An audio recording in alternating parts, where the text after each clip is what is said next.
మన రక్షకుడు యేసుక్రీస్తు నామములో అందరికీ వందనాలు. నా పేరు జెస్సీ జోనథన్. నా పేరు అభిషేక్.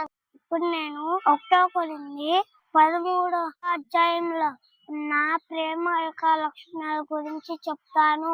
ప్రేమ దీర్ఘకాలం సహించును, దయ చూపించును, మత్సరపడదు, డంబముగా ప్రవర్తింపదు, ఉప్పొంగదు, అమర్యాదగా నడువదు, స్వప్రయోజనమును విచారించుకొనదు, త్వరగా కోప్పడదు, అపకారమును మనసులో ఉంచుకొనదు, గుండె దోషమై సంతోషపడక నందు సంతోషించును, అన్నిటిని తాళుకొనును, అన్నిటిని నమ్మును, అన్నిటిని నిరీక్షించును, అన్నిటిని ఓర్చును.